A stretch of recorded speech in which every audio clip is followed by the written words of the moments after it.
आज का विषय है कल किसने देखा है। भाई और बहनों, बहुत सुंदर विषय है। देखिए, yesterday has gone away, tomorrow never exists.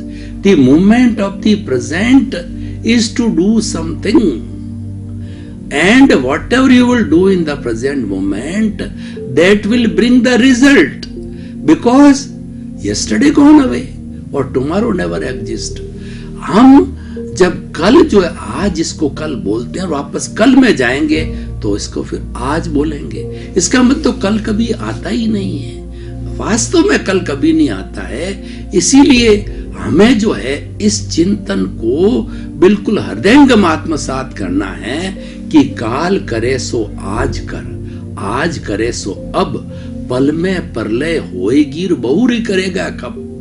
जो काम आपको कल करना है आज कर डालो, और जो आज करना है अभी कर डालो, क्योंकि आपकी अगली सांस आए या न आए इसकी कोई गारंटी नहीं है। हम मार्केट में जाते हैं तो जितने बाहर के जितने प्रोडक्ट अप्लायंसेस खरीदते हैं, पंखा है, फ्रिज है, कूलर है, जो भी चीजें हैं, हर एक की गारंटी होती है 5 साल की, 10 साल की, कि वरना हमको वापस अगर मैन्युफैक्चरिंग डिफेक्ट है तो हमको ला करके देना, हम नया देंगे या उसको रिपेयर कराएंगे। वो तो गारंटी लेते हैं, परंतु मैं आपको कहता हूं कि क्या आप अपनी गारंटी ले सकते हो? मैं तो मेरी खुद की कोई गारंटी नहीं लेता हूं कि अगला क्षण क्या है, क्योंकि जो ये शरीर मिला है ये आयुष्य कर्म के अधीन मिला है, और पिछले जन्म के अंदर हमने आयुष्य कर्म कितना तय किया हुआ है हमको मालूम नहीं है।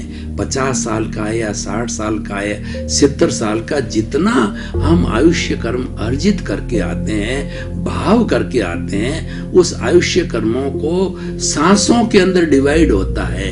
जहां सांसा वहां आशा।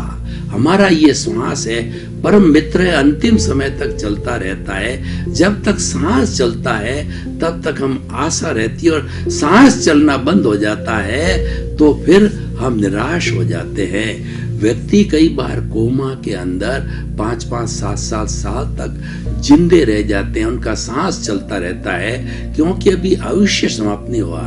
हमारी जो है जैन परंपरा के अंदर 10 तरह के प्राण होते हैं। 5 इंद्रियों के प्राण, स्पर्शन, रसन, घ्राण, चक्षु, श्रोत, ये 5 इंद्रिय प्राण, मनोबल, वचन बल, काया बल, ये 8, और श्वासोश्वास प्राण, और सबसे ऊपर होता है आयुष्य प्राण। अगर 9 प्राण चले जाएं, आयुष्य खड़ा है, तब तक आदमी जिंदा रहेगा। लद्दाख और लेह की जो है बर्फ की चट्टानों में 6-6 महीने तक जो है हमारे सैनिक दबे रहते हैं, और वो जिंदे मिलते हैं। उनको गर्म करके, उनको जो ढक करके, उनको गर्मी दे करके, उनको दवाई दे के वो कई बार जिंदे हो जाते हैं, क्योंकि उनकी सांस अटकी होती है। इनका मतलब क्या है? आयुष्य समाप्त नहीं होता है। जो व्यक्ति कोमा में जाता है, 5-5, 7-7 साल निकाल देता है, तो ऐसे बहुत से उदाहरण है, बहुत से बैठे कोमा के अंदर। तो वो क्यों जिंदे रहते हैं? क्योंकि उनका आयुष्य समाप्त नहीं होता है। तो आयुष्य प्रबल होता है। आयुष्य के समाप्त होते ही, यानी लास्ट ब्रीथ के आते ही, लास्ट सांस के निकलने के बाद फिर व्यक्ति मुर्दा हो जाता है। इसीलिए जो है कोई भरोसा नहीं है कि कल क्या हो जाए। आज चलते चलते, जैसे मैं बोल रहा हूँ, आज चलते चलते मेरी कल वॉइस चली जाए, ये वोकल कॉर्ड खराब हो जावे तो मैं नहीं बोल सकता। चलते चलते किसी व्यक्ति का ब्रेन हेमरेज हो जावे तो वो काम नहीं कर सकता। चलते चलते हार्ट फेल हो जावे तो वो काम नहीं कर सकता। तो कहने का अर्थ ये होता है कि जो कुछ भी शुभस्य शीघ्रम, जो आपने शुभ काम जीवन में सोच रखा है वो शीघ्र कर डालो।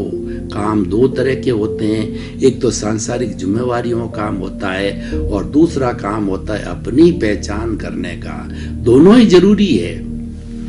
संसार के काम को आप रोक नहीं सकते हैं, वो तो ऑटो मोड से चलेंगे, वो अपने आप होते रहेंगे। उसकी चिंता नहीं करनी है कि मेरे बेटे को पढ़ाना है तो मैं पढ़ा रहा हूं, पुरुषार्थ कर रहा हूं। वो आपका पुरुषार्थ नहीं है, वह तो आपका उदय और प्रारब्ध है। जो मन वचन काया से जितना भी भोग भोगते हैं, आप करोड़पति बनते हैं, अरबपति बनते हैं, आप सन्यासी बनते हैं, आप बड़ी तपस्या करते हैं, आप नाम कमाते हैं, वो सब आपका उदय और प्रारब्ध है। क्योंकि ये मन वचन काया से जुड़ा हुआ है। मन वचन काया तथा उससे जुड़ी हुई हर अवस्था मात्र कुदरती रचना है, मतलब प्रकृति है। वो आपके हाथ में नहीं, और वो व्यवस्थित है। व्यवस्थित का मतलब पीछे से लेके आए, वो फिक्स्ड है, वो मैकेनिकल है, वो ऑटो मोड से है। जो पिछले जन्म के अंदर आपने जो है इस प्रतिष्ठा जैसी की, आपने जैसा चार्ज किया इस आत्मा को, वह आपकी प्रतिष्ठित आत्मा कहलाती, चार्ज प्रतिष्ठित आत्मा। और जब वो डिस्चार्ज हो जाती इस जन्म के अंदर तो डिस्चार्ज प्रतिष्ठित आत्मा कहलाती है। चार्ज की हुई डिस्चार्ज होगी,